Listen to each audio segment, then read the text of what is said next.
Bailey. Welcome to the Caribbean launch of Vaccination Week in the Americas. Dr. Gabriel Vivas Francisconi, PAHO WHO representative, Trinidad and Tobago, Aruba, Curacao, St. Martin, Bonaire, St. Eustatius, and Saba. Dr. Daniel Salas, executive manager of the Comprehensive Immunizations Unit at PAHO. Mr. Stuart Shaw, counselor, political and public affairs, Canadian High Commission. Dr. Roshan Parashuram, Chief Medical Officer, Ministry of Health, Trinidad and Tobago. Professor Peter Figueroa, Chairperson of the Caribbean Immunization Technical Advisory Group. Caribbean Chief Medical Officers of Health, EPI managers, other PAHO and Ministry of Health staff, our partners.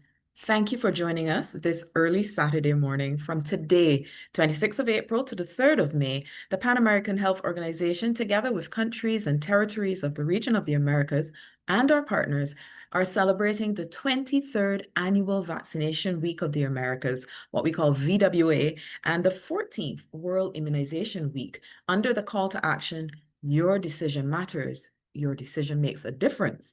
Immunization for all. So today we welcome you all officially. To welcome you all officially is PAHO WHO representative for Trinidad and Tobago. And as I said, the territories, we want to welcome Dr. Vivas to bring the official welcome remarks. Over to you. Thank you, Lisa. Dr. Roshan Parashuram, Chief Medical Officer, Ministry of Health, Trinidad and Tobago. Professor Peter Figueroa, Chairperson, Caribbean Immunization Technical Advisory Group. Mr. Stuart Shaw, Counselor, Political and Public Affairs, Canadian High Commission in Trinidad and Tobago. Dr. Daniel Salas, Executive Manager, Comprehensive Immunizations, and other PAHO WHO colleagues. Caribbean EPI managers and other colleagues from the Ministries of Health, ladies and gentlemen. It is an honor to welcome you to the Caribbean launch of Vaccination Week in the Americas. This annual event is a testimony to our collective commitment to safeguarding the health of our communities through the power of vaccination. The Caribbean has long been a leader in the elimination of vaccine-preventable diseases. Our region has achieved remarkable milestones, including the eradication of smallpox and polio, and the elimination of endemic transmission of measles, rubella, and congenital rubella syndrome. These achievements are a demonstration of the dedication and the hard work of our healthcare professionals and the unwavering support of our communities. However, we must remain vigilant. Despite our successes, regional threats for vaccine-preventable diseases persist. The COVID-19 pandemic has highlighted the vulnerabilities in the immunization programs, leaving gaps that must be addressed urgently. Over 11,000 children under the age of 1 in the Caribbean continue to miss out on routine vaccination doses, leaving them susceptible to diseases such as polio, tetanus, measles, and diphtheria. It is imperative that we strengthen our national immunization programs and ensure that immunization remains at the forefront of our health policy agendas. This year, we celebrate Vaccination Week in the Americas under the slogan, Your Decision Makes Difference, Immunization for All. This slogan underscores the critical role that each individual plays in our collective effort to protect our communities from vaccine-preventable diseases. Every decision to vaccinate contributes to the broader goal of achieving high immunization coverage and preventing future outbreaks. Today, we also echo the call of PAHO Director, Dr. Jarbas Barbosa, who has expressed a bold vision for the region of the Americas to be the first to eliminate cervical cancer. Cervical cancer caused by persistent infection with human papilloma virus, HPV, is a preventable disease. By increasing HPV vaccination coverage, enhancing screening, and ensuring timely treatment, we can make cervical cancer a disease of the past. This goal is within our reach and is our responsibility to make it a reality. PAHO has actively supported the Ministry of Health of Trinidad and Tobago by providing training and resources for effective communication about vaccination. This initiative aims to improve vaccination uptake by addressing vaccine hesitancy and ensuring that accurate information reaches the public. Such efforts are crucial in enhancing the overall immunization coverage and protecting the population from vaccine-preventable diseases. The role of PAHO country offices in promoting the prevention of vaccine-preventable diseases cannot be overstated. These offices work tirelessly to support national immunization programs, provide technical assistance, and advocate for evidence-based policies. Their efforts are crucial in maintaining high immunization coverage and addressing challenges such as vaccine hesitancy and infodemics. As we embark on this year's Vaccination Week in the Americas, let us renew our commitment to protecting our communities through vaccination. Let us strive to close the immunity gaps, reach the unreached, and ensure that every child, every adult, and every vulnerable person receives the life-saving vaccines they need. Together, we can build healthier, safer future for all. Thank you very much. Lisa? Thank you so much, Dr. Vivas, for your welcome remarks. And certainly we echo your call for us to continue to work hard to prevent vaccine-preventable diseases.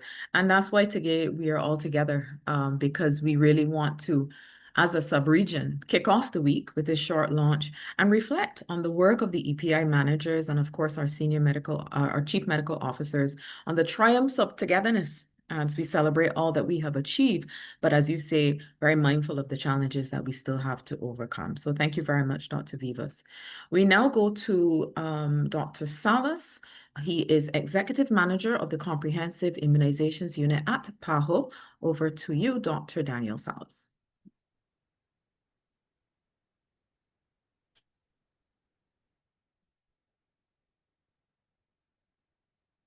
Good morning, distinguished guests, colleagues, and friends. It's an honor to welcome you to launch an event of Vaccination Week in the Americas in its 23rd edition in the beautiful Caribbean. Today, we gather to reaffirm our commitment to improving public health and eliminating preventable diseases. In August 2020, following the call from the WHO Director General in 2018, the World Health Assembly passed a resolution to eliminate cervical cancer and adopted a comprehensive strategy to achieve this goal. Pan American Health Organization is urging Latin American and Caribbean countries to enhance access to essential cancer services and vaccination delivery for HPV, so that we might become the first region in the world that will eliminate cervical cancer. This initiative is part of PAHO's broader disease elimination initiative, aiming to eliminate cervical cancer as a public health concern by 2030. Cervical cancer is both preventable and curable if detected early and treated appropriately. Despite this, it remains the second most common cancer among women in the Caribbean, accounting for 11.2% of all female cancers and 10.7% of cancer-related deaths in the region in 2022. To achieve cervical cancer elimination, we must focus on three key goals: to achieve 90% of vaccination coverage of HPV in girls by 15 years of age, to have a good level of screening, ensure at least 70% of coverage of screening with high precision tests in women at 35 and 45 years of age, but also to guarantee the 90% of precancerous lesions and cases of invasive cancer receiving timely treatment. Each year, 72,719 cases of cervical cancer are diagnosed, and an estimated of 36,700 women in our region die from this disease. Tragically, 52% of these deaths occurred during a woman's economically productive years before age 60. The highest prevalence of cervical HPV infections among women is found in sub-Saharan Africa with 24%. But pay attention, because Latin America and the Caribbean followed closely with 6%. In the Americas, 48 countries and territories have introduced the HPV vaccine. The PAHO Revolving Fund currently offers 2 quadrivalent and 1 nonavalent vaccine in its portfolio, all 22 countries in the English and Dutch-speaking Caribbean have integrated the HPV vaccine into their cervical cancer prevention programs. In 2023, HPV vaccine coverage in girls under 15 years of age in the Caribbean ranged from a critical low of 3% to a high of 97%. Low coverage is often due to a lack of knowledge about the vaccine among the general public and healthcare workers, highlighting the need to improve communication skills among healthcare workers. And it's important to mention, healthcare workers are still the main point of or source of reference for people to evacuate any kind of doubts and to transmit that confidence on vaccination. So PAHO continues to work diligently in the Caribbean to improve HPV vaccination coverage through several initiatives, the training of healthcare workers, and we have been working in several territories and countries in 2024 and 2025 to strengthen their capacities. The Vaccination Companion, which is a guide developed specifically for frontline healthcare workers to enhance their vaccination outreach and communication efforts.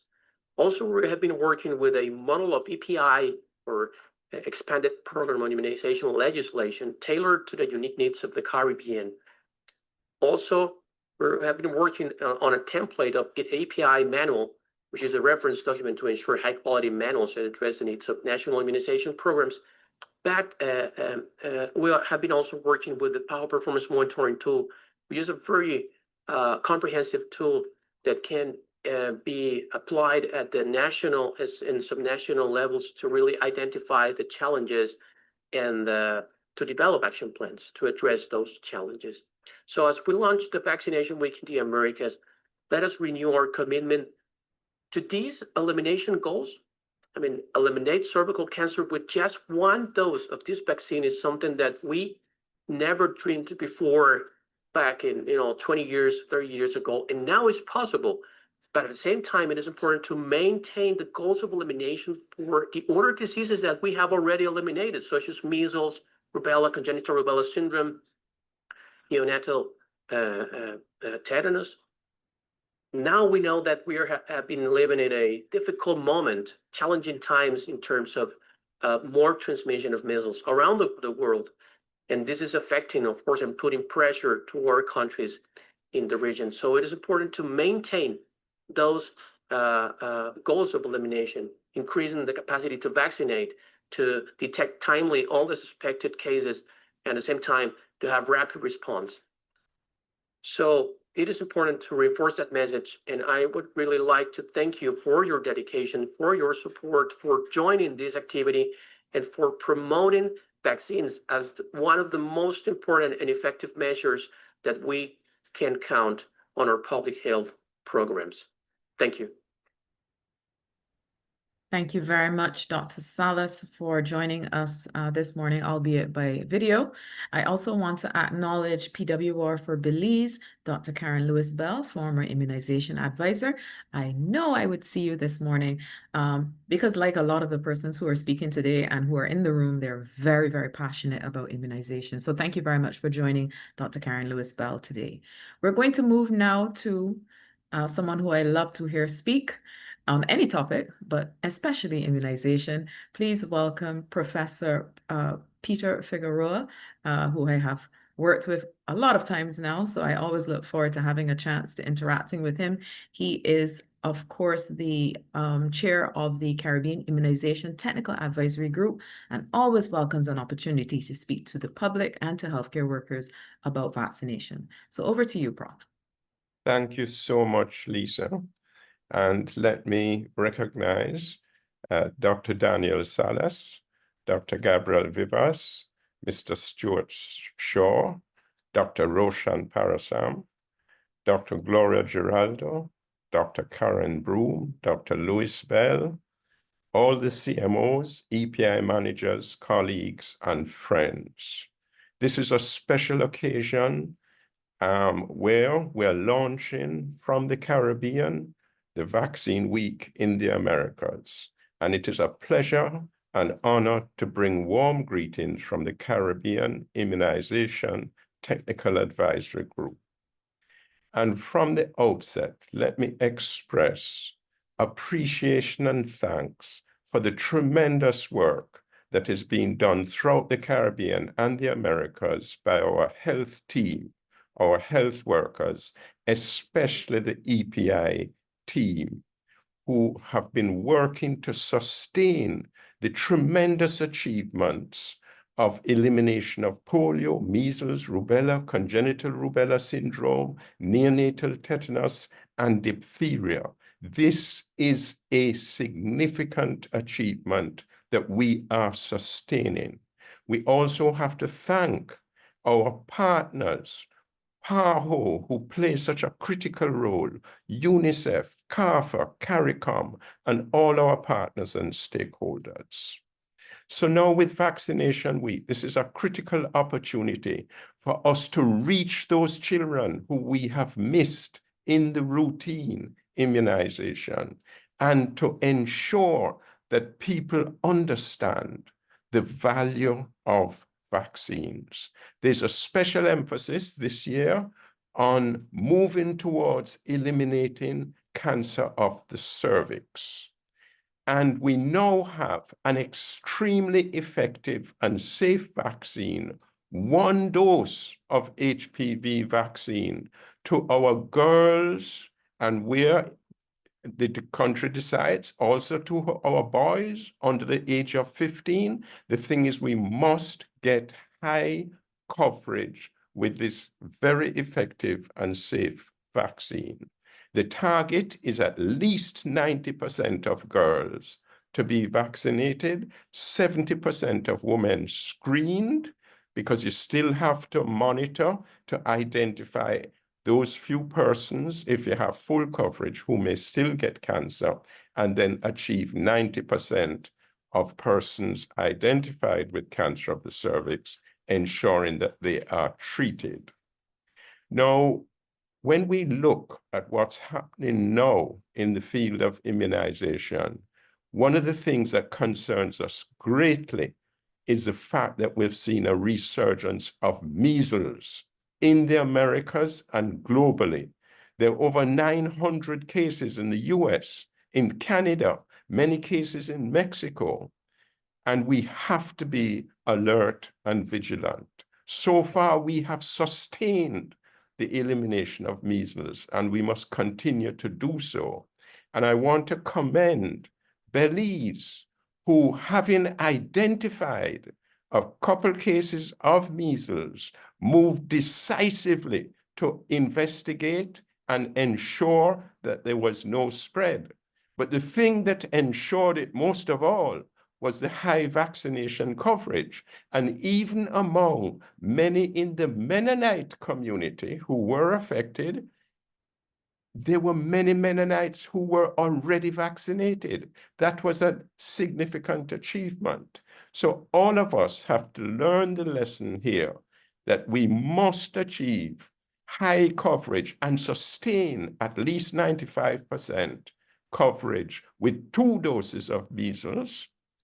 And we must step up our fever rash surveillance. That is the only way that we'll be able to detect early if there are any cases of measles.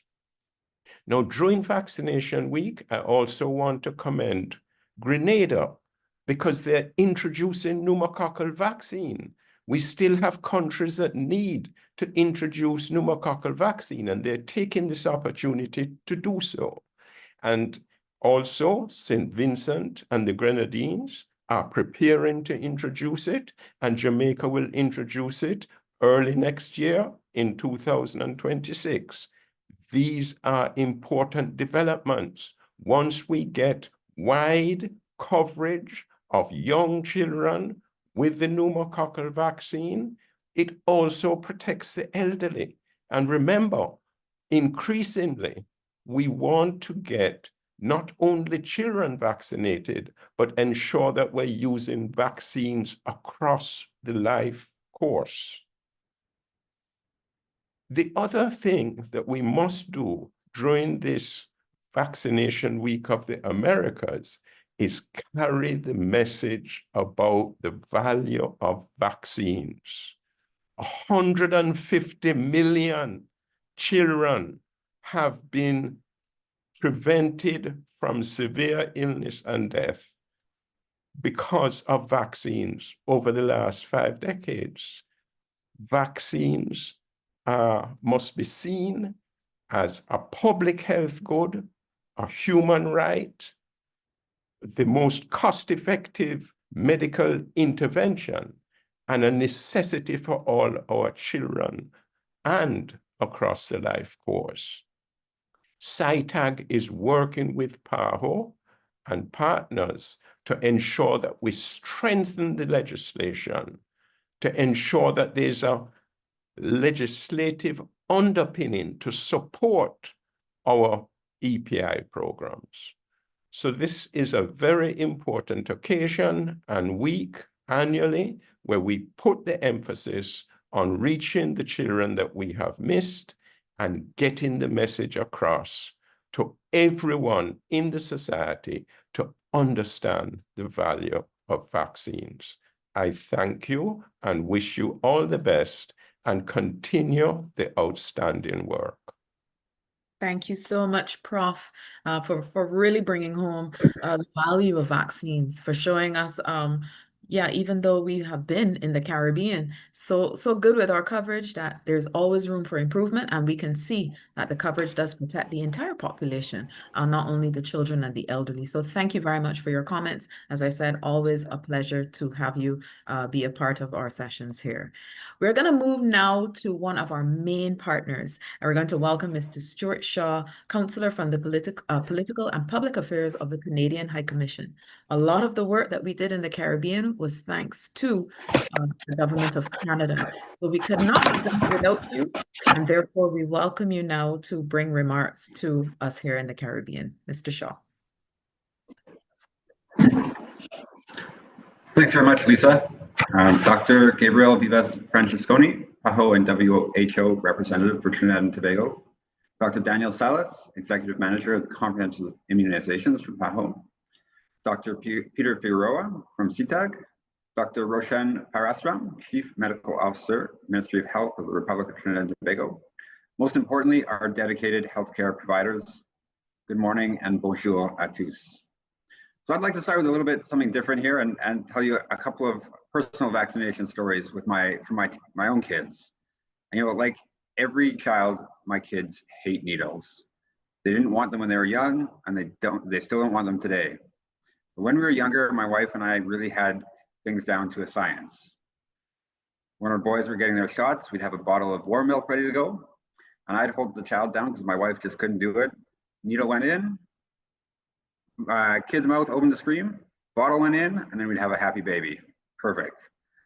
So that was about 10 years ago, and now my boys, let's say vaccine hesitancy has grown a little bit. Don't get me wrong, they still get their shots, but with a little bit more trepidation. And the last time we had to do some shots, my son Henry was trying to be brave. He was really, really strong, and he was laughing and crying at the same time, looking at my wife and I and going, "It's fine, I'm fine, I'm fine." Anyways, he got his shot and he got his lollipop for his bravery. So considering I'm speaking to a room full of healthcare providers, I'm sure many of you have your own stories, which are much more dramatic, and I'm sure there's some humor in there as well. So I just wanted to share that with you to get started. Because, you know, today getting people vaccinated is really more important than ever. And Dr. Peter really just laid that out for us. So I don't need to get into that too much. But what I will say is getting vaccinations into people is much harder than it was even 5 years ago. We're facing a myriad of barriers to vaccinations. And in my own country, in Canada, this frustrates me to no end because the #1 barrier to vaccinations is misinformation and hesitancy that I just mentioned. So there are sophisticated campaigns spreading false information about vaccine safety, efficacy, and side effects. This is causing well-documented fear and distrust that is lowering vaccination rates across the country. In Canada, we also face access and availability issues. You know, many parts of Canada are very remote with limited access to healthcare. And these are sometimes compounded by language and cultural barriers. Not everyone in Canada understands French or English, and we have to make sure that services are available to every woman, man, boy, and girl. There are also some deeply ingrained cultural issues at play, especially among our Indigenous communities and racialized people. Past injustices and ongoing systematic racism in our healthcare system can lead to justified skepticism. Unfortunately, these issues cannot be overcome with a bottle of milk or a lollipop. And I know that these challenges are challenges that we share with our neighbors and friends in the Caribbean and across the Americas. So it bears repeating that overcoming these challenges and getting shots into arms and getting vaccines to everyone is crucial. For example, I'm quite frankly dismayed to hear about the reemergence of measles. How can it be that my kids might just be as likely to get this preventable disease as I was in the 1980s? And international travel, our world is more and more connected, and this connectedness is a blessing, with millions of people traveling between Canada and the Caribbean every year. And whether it's on vacation, doing business, or visiting family, these connections run really, really deep. And if you'll allow me, I'd just like to note that Air Canada will be returning to Trinidad and Tobago this week, so our connections are going to get even a little bit stronger. And that's why I'm really pleased to note that Canada is supporting VWA 2025 through our 3-year, $45 million program entitled Improving Equitable Access and Vaccination Coverage Against COVID-19. This program is supporting PAHO's efforts to ensure everyone, particularly vulnerable communities, keep healthy. These efforts, and this week in particular, are an important part of our collective work to make sure everyone gets the protection they need. And I'm particularly pleased that we're targeting cervical cancer this year. Focus on women's health has always been a priority for Canada, always will be a priority for Canada. And it's both crucial in supporting community health, but also the economic and social well-being of our communities. Protecting women and girls, their health, their safety is a good thing for everybody in every community. So let me conclude by wishing you all a successful VWA 2025 in the Caribbean and across the Americas. Thank you, and merci beaucoup. Merci beaucoup, Mr. Shaw. Thank you very much. And thank you for that personal story. Whenever we have our workshops and our trainings and our seminars, they do come out. Even we hear about grown men who sometimes are a little afraid of getting that needle stick as well, and how the nurses have to work with them. So yes, thank you very much. They are very helpful when we talk about those personal stories. And we, of course, thank the government of Canada for their support to PAHO and to the member states in making sure that we eradicate these vaccine preventable diseases. So thank you very much. We go now to Dr. Roshan Parashram. He is Chief Medical Officer of Trinidad and Tobago. Welcome and good morning, Dr. Parashram. Hi, good morning to everybody from Trinidad and Tobago. Permit me to stand on the protocols already established in the interest of time. So let me get straight into it. So first of all, I'd like to say I'm extremely honored to be here today, bringing remarks on behalf of the Ministry of Health Trinidad and Tobago, as we join with our Caribbean neighbors and the wider Americas in this vital campaign. Trinidad and Tobago has long recognized the importance of vaccination as a critical component in the fight against infectious diseases. To this end, we remain committed to maintaining a healthy population through our expanded program on immunization, which was established nationally in Trinidad and Tobago in 1973. This emphasis is built upon the knowledge that vaccines have and continue to drastically reduce the burden of vaccine-preventable diseases, saving countless lives and improving the quality of life for all our citizens. In this regard, Trinidad and Tobago has made significant strides in the strengthening of our immunization program. Some of these include maintaining high national immunization coverage rates for key vaccines such as polio, DPT, MMR, and yellow fever, strengthening the cold chain system with the use of solar direct drive refrigerators retrieved through a grant from the United States via PAHO to improve reliability of vaccine storage in a time where climate change leaves us all vulnerable, especially small island developing states like Trinidad and Tobago. Engaging in community outreach programs to reach the vulnerable and underserved populations, as well as increase vaccine acceptance.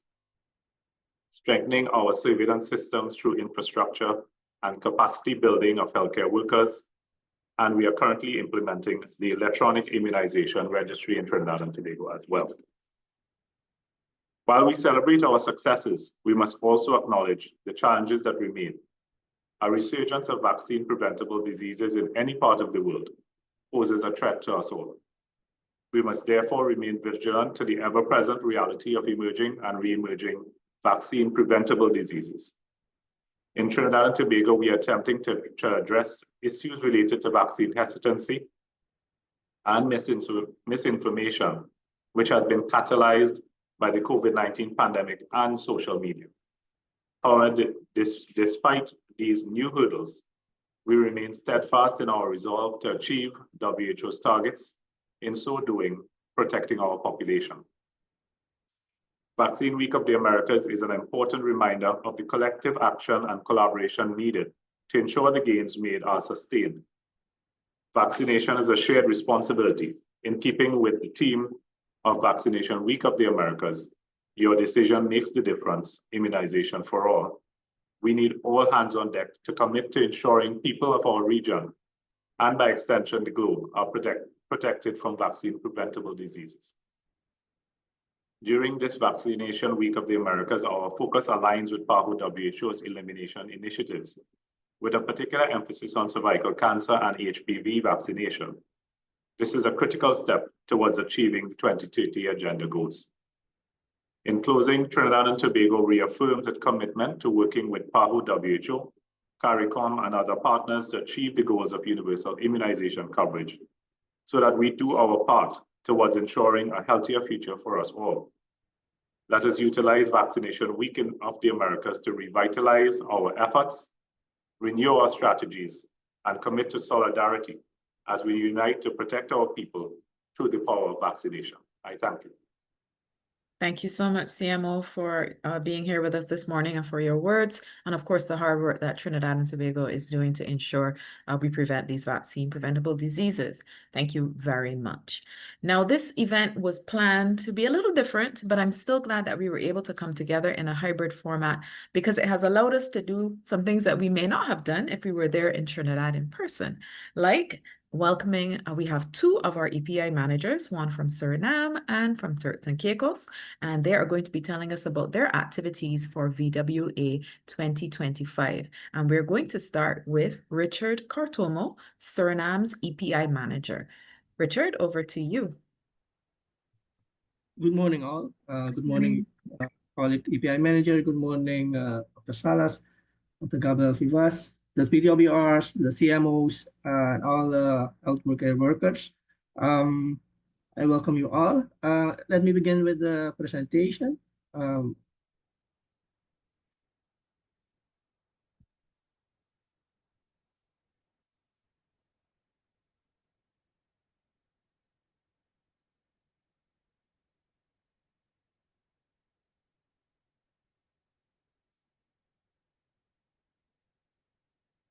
Yes. So once again, I'm Dr. Richard Cartomo. I'm the NIP manager from Suriname. And as we see with the objectives of the Vaccination Week of Americas is to keep the immunization at top of the political agenda.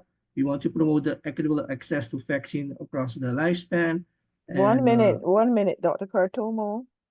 Yes. Can you switch the display settings? Because we're just seeing the next slide so that we can, if you go to the display settings at the top and just press the arrow, right? Yes, press that one. Let me see if that's the one. I never remember which one it is. Lovely. Okay. Wonderful. Thank you. All right. Yes. It's all good now? Yes. Yes, it is. It's perfect. Thank you. Thank you.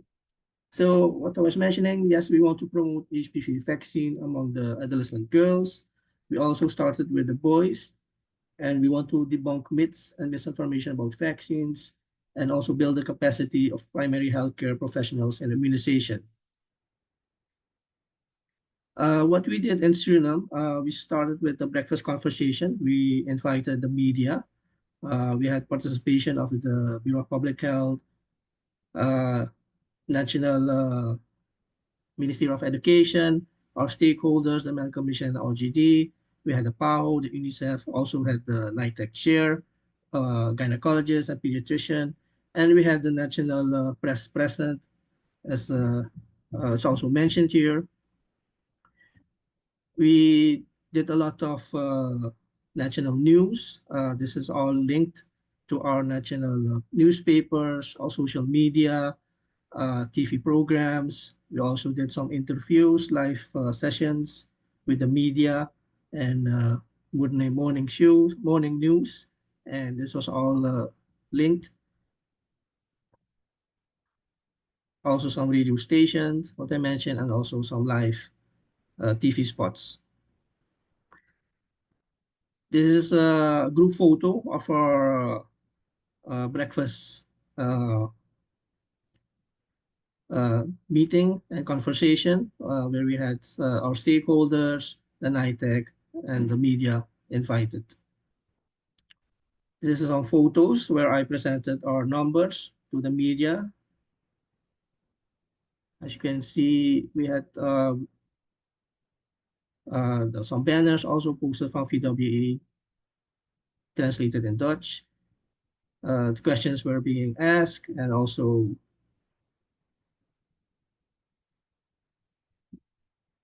we also did a whole week, in the last 2 weeks, a lot of extensive interviews and media. Yes, TV spots, live, informative session, radio sessions. And we also are ongoing video production of our routine immunization. We had an interview ongoing also with our CMO. We had some nurses, and we were also filming in our stakeholders with the Medical Commission and the RGD, where we were also filming children being vaccinated. And this is also ongoing video production. For the production of HPV, we had the vaccination link, the broadcasting of the video link. We had some snippets, which I'm gonna later present, which is also presented also in the public, on Facebook, on YouTube, social media, and also on the TV stations. And we had some printing materials, as we see in the present, it's in Dutch, but here we presented that HPV can be given to 1 doses to girls and boys, and who's it mostly given to. We had some flyers for the parents, for some healthcare workers, registration forms, consent letters, and the HPV posters. I also have some snippets to play. I think Dr. Edmund, can you assist me with some HPV video?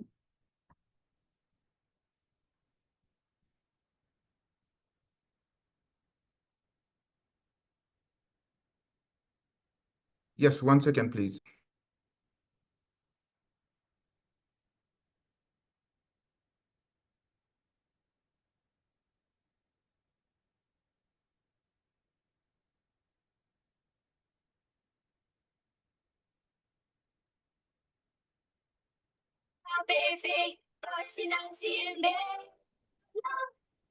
We willen allemaal onze kinderen beschermen tegen ziekten, zodat ze kunnen opgroeien en een gezond leven kunnen leiden.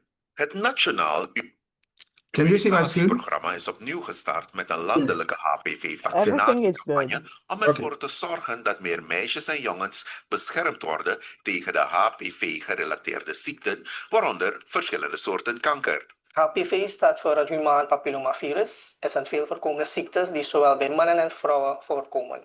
Het veroorzaakt dus verschillende soorten kankers, waarbij een van de meest voorkomende baarmoederhalskanker, daarbij vallen peniskanker, het hoofdhalskanker en de genitale wratten. Voor meer informatie over HPV en het HPV-vaccin kunt u terecht bij de arts van uw kind of het Nationaal Immunisatieprogramma op telefoon 439 681 tussen 8 uur 's morgens en 2 uur 's middags of mailen naar nipsurbog2020@gmail.com. Samen kunnen we de HPV-gerelateerde ziekten, waaronder baarmoederhalskanker, een halt toeroepen. Laat je vaccineren.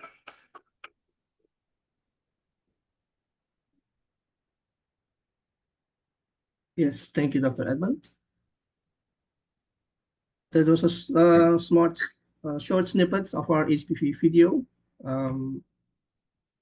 Let me further go on with my presentation. Yes.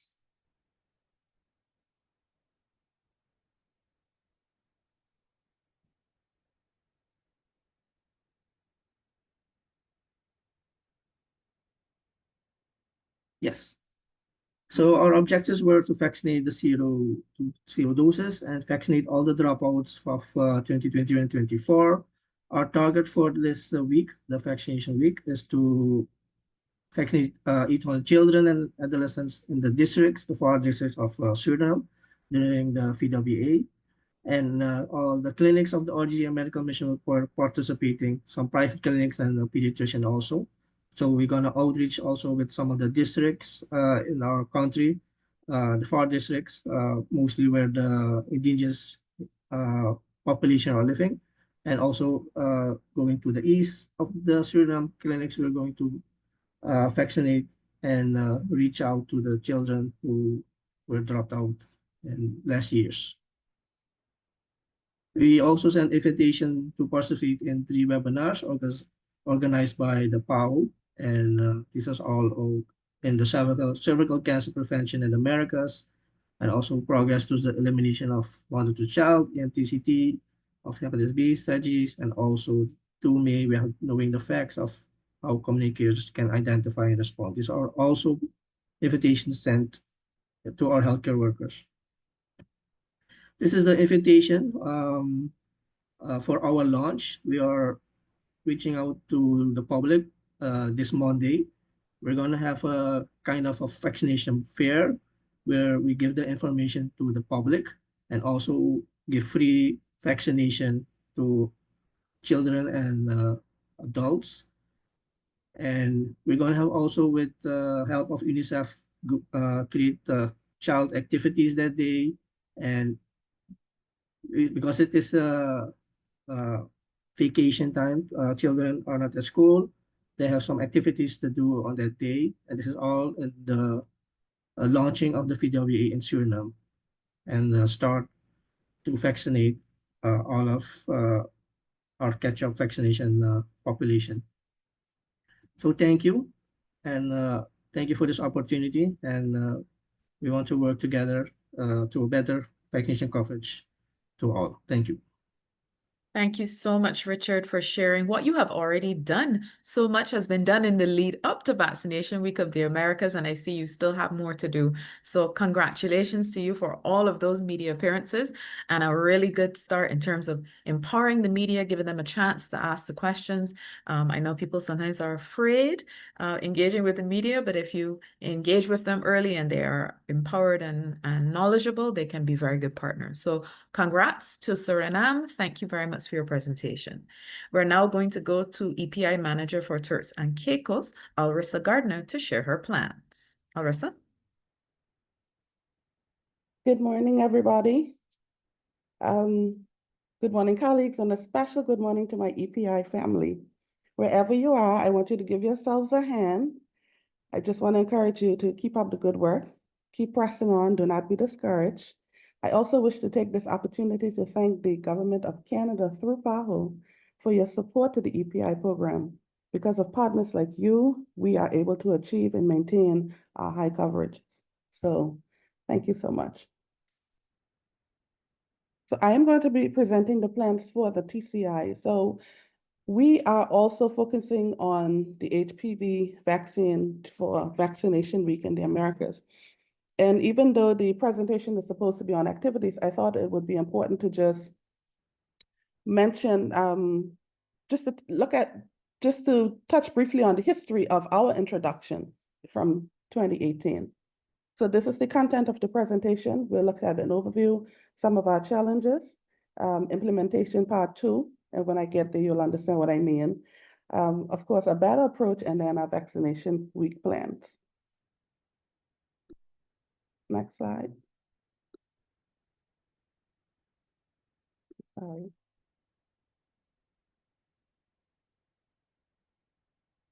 I did something to my screen. The presentation disappeared. You're not seeing it? No, we can still see it. I'm not Al- seeing. I did something. Arissa, you're not seeing it? No.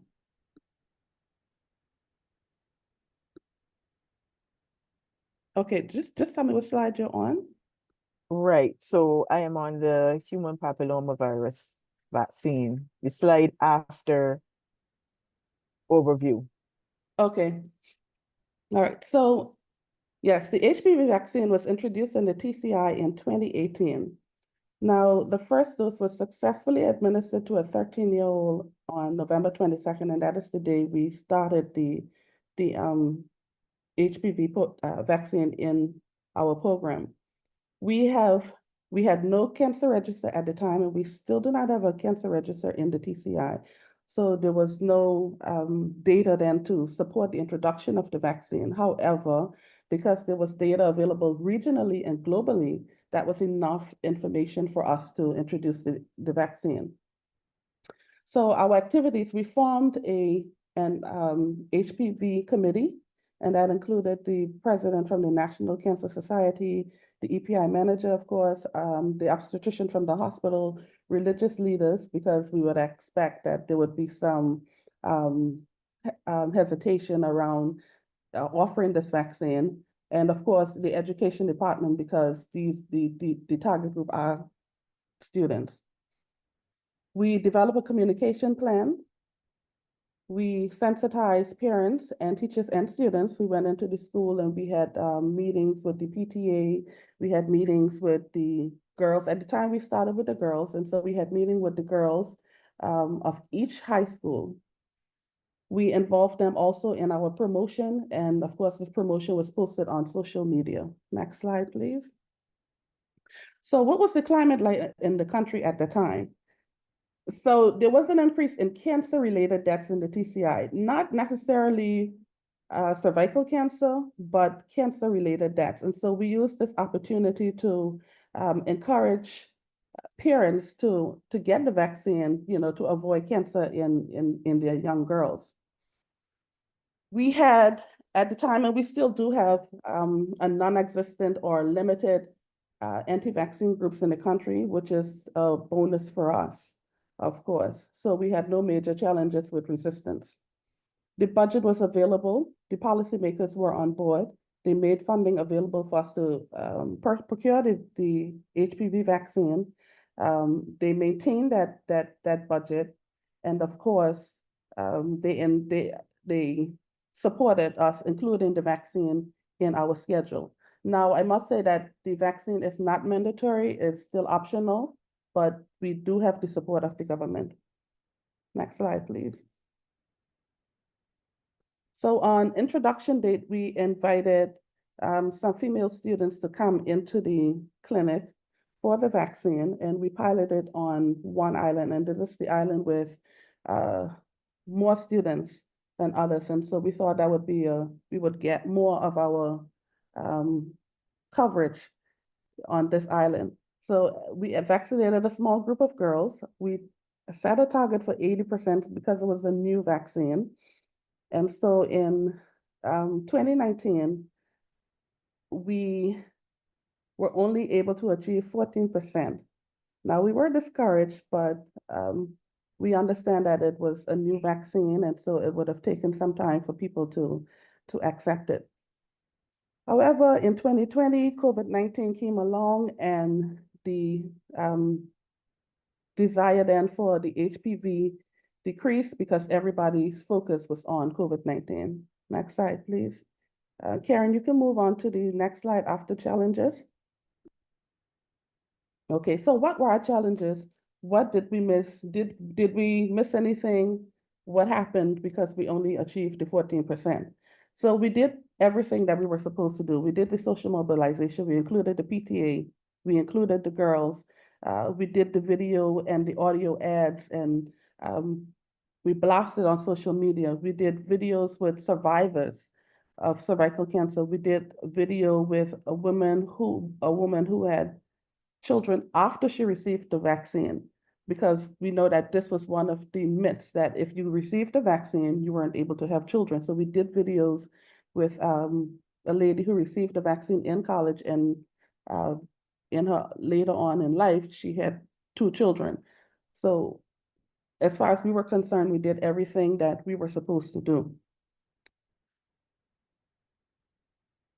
Now, did our strategy work? Yes. And why we think it worked? The girls wanted the vaccine. And so our messages got to the right set of people, that is the girls, our target, but they needed the appearance in order to get the vaccine. They needed the appearance to bring them in. So while we got the buy-in from the girls, the parents were still undecided. Okay, so implementation part 2. And so this is the reintroduction then of the vaccine after the pandemic. So Karen, you can move on to the slide after implementation part 2. So here's what worked for us over the years. We knew that the adolescents wanted to be protected. So that was an opportunity. We have a school health program in the TCI. So a school medical is done on all children age 11 plus before they enter secondary school. We use that opportunity then to introduce the HPV vaccine to the children 11 plus.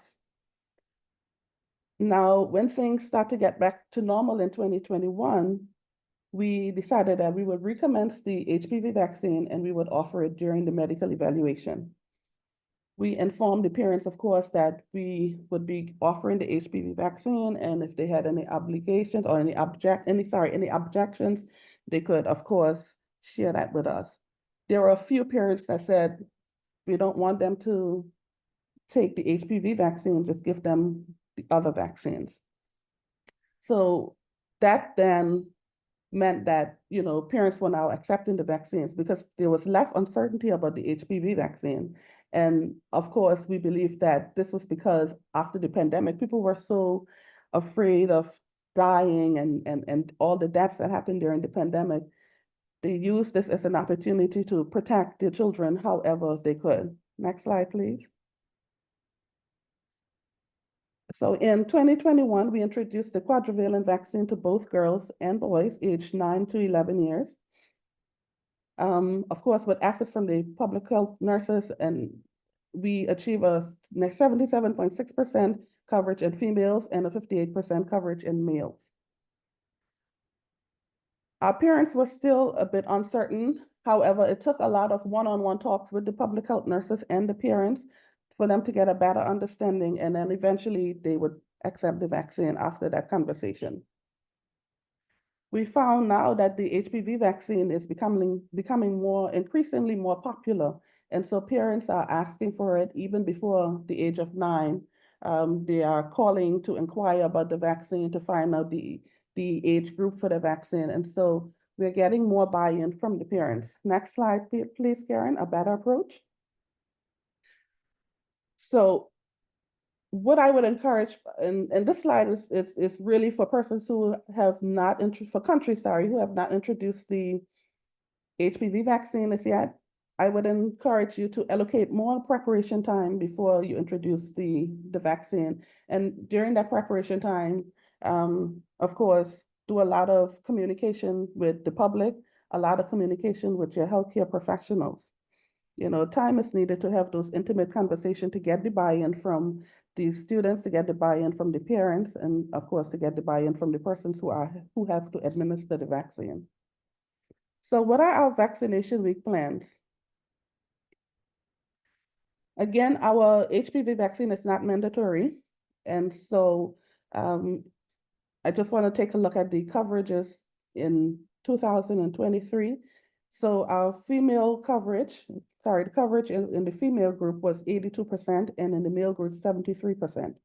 Our coverage in 2024 was 81% in females and 36% in males.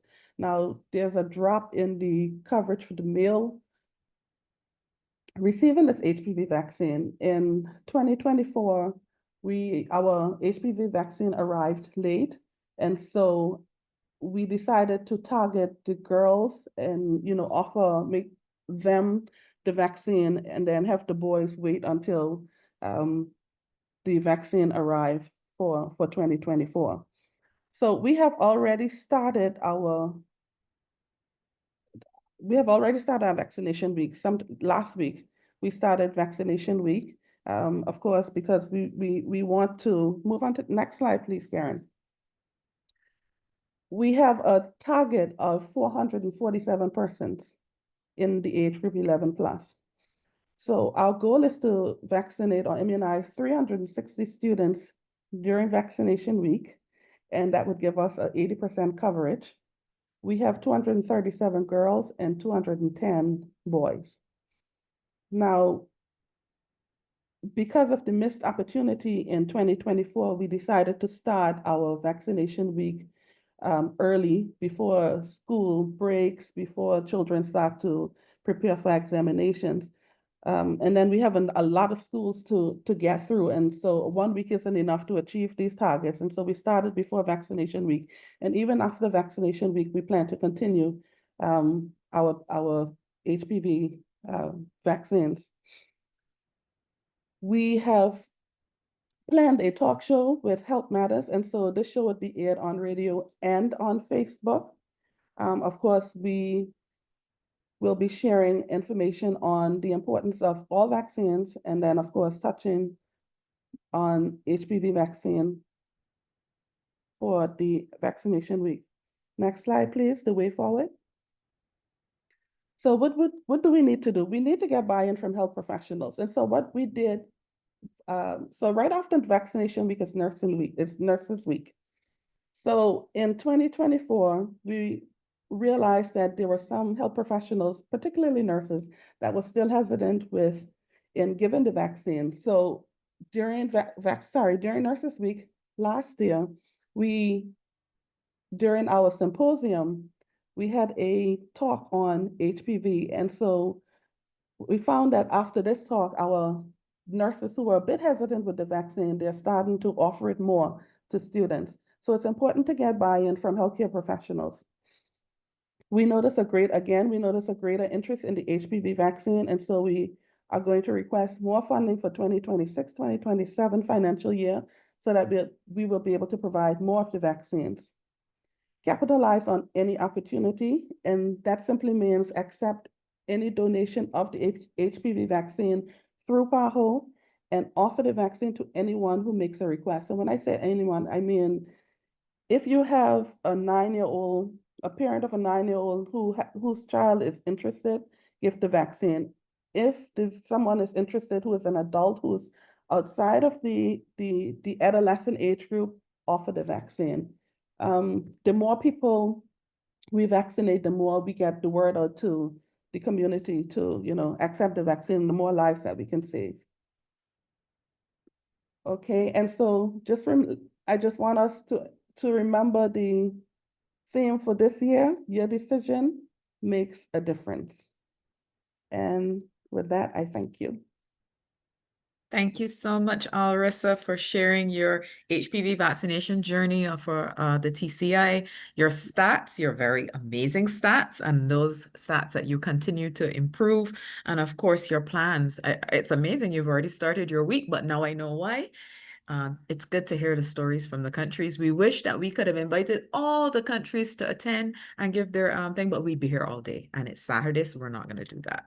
However, we do have a video that we want to share with you so that you can see some of the other countries and what the EPI managers have planned for this year. So over to Ayana, who will start the video for us.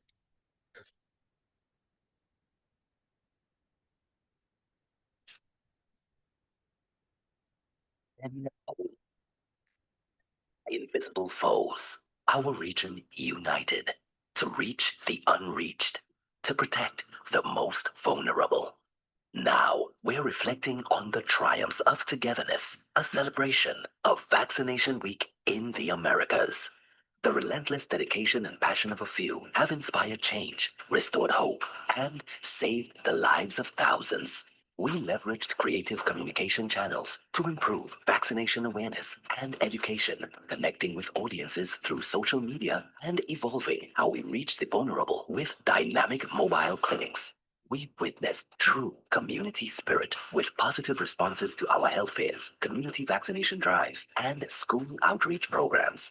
We harness the power of collaboration using specialized training sessions to help build capacity and strengthen capabilities of our public healthcare networks. And we achieved all of this working as one. From the northern reaches of Bermuda to the southern tip of Guyana, we saw our region stand together, support each other, and grow stronger.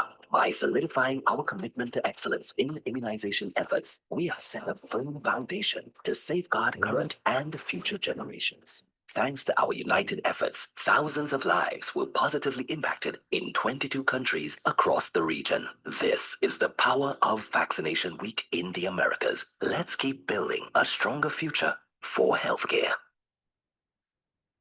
Thank you very much. We hope you like that video. It is, of course, all that has been accomplished over the years. I may have given the impression that we were looking forward to what they were doing. So looking back at all that has been accomplished over the years, and I think that that was a really good tribute to all of the work that the EPI managers have done over the years. And of course, we stand here ready to help you at PAHO as we go forward. We're going to ask now, as you have heard, we are focusing a lot on cervical cancer prevention, one of the planks being vaccination. And we really wanted to welcome our advisor for NCDs, non-communicable diseases and mental health, under which this falls for us, Dr. Gloria Geraldo, to give us a short presentation on cervical cancer elimination in the Caribbean. Good morning, Gloria. Good morning. Good morning. Thank you so much. I am so excited because this is not the first time. However, bringing us all together from non-communicable diseases and communicable diseases. I know that at times these are artificial type of separations because at the end of the day, a human being, a person can have a condition, but this is especially fascinating also for in public health from, let me just make sure that it is in the right mode. Here we go.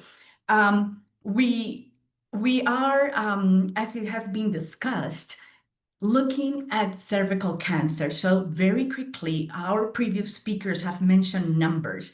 I am a very visual person, and here are some numbers and the visual. So we can see here cervix of the uteri still being a high considerable incidence, but what's worst is mortality. When we do have the tools to prevent that mortality and also to reduce that incidence to its lowest level. I'd like to start with the image and the EPI managers that are watching us and the many colleagues from public health and the public. This is, of course, our enemy here, the human papilloma virus. But what's fascinating is that in our lifetimes, in my lifetime being a student of public health many years ago, it was for the first time this relationship of a virus causing a cancer. So to me, as a young student, that was very puzzling, and it was a change in paradigm. Here we can see that this has allowed us to look at cervical cancer from a life course approach, that it would give us the development and the history of the cervical cancer itself would allow us points of intervention, and especially we could prevent it. That was an amazing concept. And we have the opportunity in our own lifetimes as public health practitioners to make history and make cervical cancer, as it has been said today, a condition, a disease of the past. And this is a story we can tell our grandchildren. And how are we going to do this? Well, the world itself, all the countries around the world have come together, the major organizations, the Director General of the WHO since 2018 called for action to eliminate cervical cancer. We have developed this global strategy to accelerate the elimination of cancer as a public health problem, because it's also and a matter of equity. The women, our mothers, sisters, and cousins and aunts who could be at risk from suffering, can now be prevented from the pain and the suffering. So as I mentioned, countries came together, developed this, approved and supported the development of the global strategy. And at that time, there were questions. What are we going to address? How do we know what is the threshold to achieve in order to eliminate? What is the right combination of screening, tests, and vaccination? When could elimination of different strategies by countries be achieved? All of those questions. So what's wonderful is that we find ourselves in a place where so much research has been conducted that we have answers. And this is where we can work towards elimination. And I know that EPA managers know this very well. Probably for NCDs, we're not there yet. For non-communicable diseases, we have not yet eliminated diseases non-communicable. But you know this, you've done it before, we can do it again. So this is, again, if we were to do nothing, the status quo that we've had before, we just continue the blue straight line with the same incidence and same mortality that we've had. But if we do the strategies that we're proposing and that you're all intimately involved with, we can achieve a very low incidence that would get us to elimination. So this is what we need to do. This is the 90, 70, 90. The cervical cancer incidence to be achieved would be 4 per 100,000 women. This is our vision of a world without cervical cancer. And how do we achieve that? As it has been said before, but we do want us to walk away from today, no matter where you practice in health, in public health and education, we got to get our girls vaccinated, 90% of our girls in any of our countries, 70% of women screened with a high performance test by 35 years of age, and again by year 45 years of age, and 90% of women who are identified to receive the treatment for precancer conditions. So this is where we want to go. And we have a long way to go. So this is in the Caribbean. This is cervical cancer incidence in the Caribbean. And we can see that it varies widely. So there is more work to do, but we can learn from each other. Just like today, the experience of Suriname, the experience of Turks and Caicos, shown with a lot of, with a lot of transparency of where some barriers have been and what are we doing to defeat those barriers. So here we can see where we are currently, what our goal is, which is the light blue line. That's where we want to get. For that, and not only WHO, PAHO itself has been working with a plan of action now for some time, until also our director, Dr. Jarbas Barbosa, encourages all to work on the elimination. So in 2023, the majority of our countries and territories in the Americas have introduced the HPV vaccine. And this is how it looks here in the Caribbean. We're also working on strengthening our reporting systems so that we can have better data, which is still a challenge in many of our countries.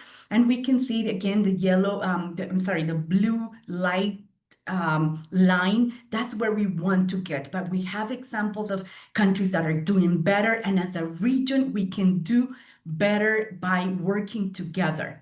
And this is what this week we'd like to highlight. In terms of HPV screening, as we mentioned that 90, 70, 90, the HPV screening is also how we move towards the high-performing screening. And we're doing it gradually, right? It's a process. This is a paradigm shift in many of the ways, and with the new research that has shown that HPV screening is an excellent way to screen women and move us forward to our goals.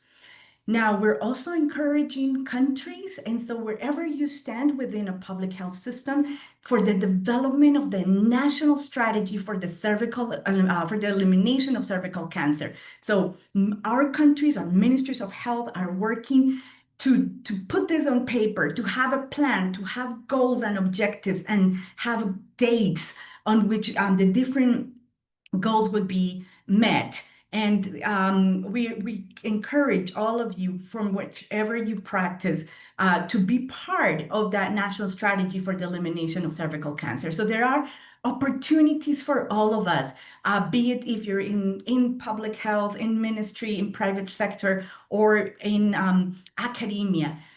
There are several initiatives, as we've heard, and countries are taking that on and running with it with their own creativity, helping to raise awareness of the importance of cancer burden around the globe. There has to be institutional relations and work, intersectorial, academic, civil society, and we need to align with the goals of the initiative. We are leveraging technology, also in terms of training. PAHO supports different ways of providing training through the PAHO Virtual Campus.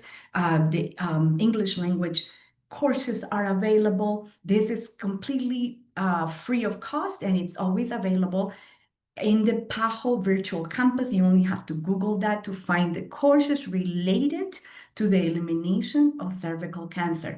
We're working on the strengthening of laboratory capacity. We are looking into new technologies like telemedicine and AI. And as it was mentioned earlier by some of our earlier speakers, PAHO also supports the countries through their revolving funds to help with the purchase of the HPV vaccine at a reduced price. What are the next steps? Well, we continue to encourage what's happening today on a Saturday morning. EPI managers working with NCD managers as well, participating and being involved, supporting the development of the elimination plans for each country, and looking at, how does each country reach these goals, the 90% vaccination, the 70% screening, the 90% treatment. And as I mentioned, working with PAHO, working with other partners in the region, as you've had some of them here today, we can do this. And we continue to develop our strengthening of facility-based health systems, as it was mentioned by our colleague from Turks and Caicos. So important to have the data. So this is a little bit of how NCDs and immunizations are coming together to work on this very issue. And here we had an in-person meeting. I hope some of you can see yourselves there. This is the coming together of NCD managers, NCD directors, as well as EPI managers at the meeting held to eliminate cervical cancer in the Caribbean. Thank you very much. Thank you very much, Gloria. Always very passionate and excited to talk about her work, and somebody who loves to collaborate. And this is definitely the type of work that we need to do together to reach that blue line. So we see the need for the statistics, and we also see the need for the plans and the opportunities that are being offered to get us closer to those targets. I think we've all drilled into our mind now the 90, 70, 90 and what it all means. So thank you very much, Gloria. So we have one more thing to do, and this is going to be introduced by Dr. Broom, our advisor immunization. We've done a lot of work over the couple years, and we just wanted to share something with you that has come out of the many conversations with healthcare workers. So Dr. Broom, I won't say any more. Over to you. Thank you so much, Lisa, and thank you to all of the presenters, the country presenters. Thank you to the all of our most important persons who made the opening remarks. It really, really has been a fabulous launch. And so it is with pleasure that I get to launch the Vaccination Companion Handbook. Now, over the years, the EPI managers have become very familiar with the communication team and all the work that they have done. They have been with us through the last 3, I think it is, Lisa, EPI managers meetings, where a lot of good work has been done in terms of how we communicate, and not just communication, but effective communication. That is really, really important. So we've had an incredible journey. We've dealt with risk communication and community engagement. We've had that training. We learned through laughter, a lot of role playing, which was so important. We did a lot of drawing. I know a lot of artists from the Caribbean EPI community now, and we even sang. We sang together because we did little, what do you call it, Lisa? Jingles. Jingles. We did we have jingles. So through it all, we got to know your creativity, your challenges, and your truth. So one request though from the EPI managers and the EPI staff and community influencers that we did train was that they said, we need something we can take with us, something practical to guide our conversations with the public. And so, as usual, PAHO listened and we acted. So today, I am thrilled to introduce the Vaccination Companion Handbook. It isn't just a booklet. It's a product of years of collaboration with you, the EPI managers, the community influencers, and the public, and the health staff. And you know what works on the ground. So we listen to you. But rather than tell you more, I'll let the video speak for itself.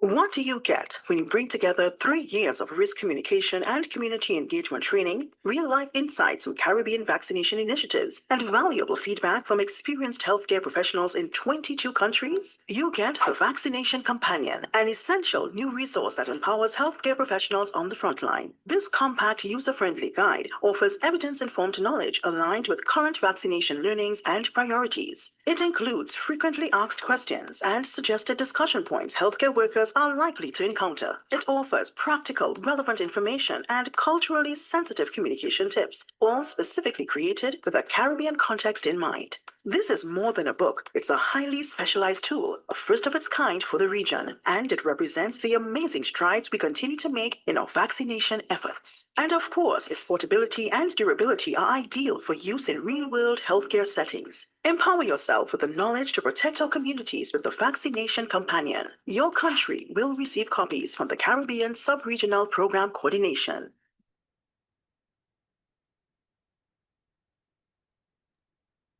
All right, so the Vaccine Companion Handbooks will be shipped through your PAHO country offices to your ministries of health. So I know some of the countries have already received their handbooks, but the other countries, never fear, your handbooks are on the way. Thank you. Thank you very much, Karen. And thank you to everyone. That's our final piece for this launch. Thank you to everyone who joined us today, all of the participants. Thank you to the Government of Canada. As you can see, your contributions helped us to do that handbook, as you have seen on the cover page. So thank you very much for your continued work with us at PAHO as we assist the member states in tackling these very important public health priorities. I also want to say thank you not only to our panelists and the EPI managers, but to the team that made this all possible. Thank you to Dr. Alexander. Thank you to the TTO team. Thank you to Ave and Gloria and everyone behind the scenes who you did not see today, but worked really hard to pull this launch together. So I want to say thank you for joining us today. We know it's a Saturday. We won't keep you any longer. Continue to be a part of Vaccination Week of the Americas. Remember, your decision makes a difference, and it is our pleasure to work with you as we provide immunization for all. Thanks very much for joining us today. Thank you. Thank you, ciao. Bye. Bye. Good luck, everybody, with BWA. Thank you. Bye. Thank you.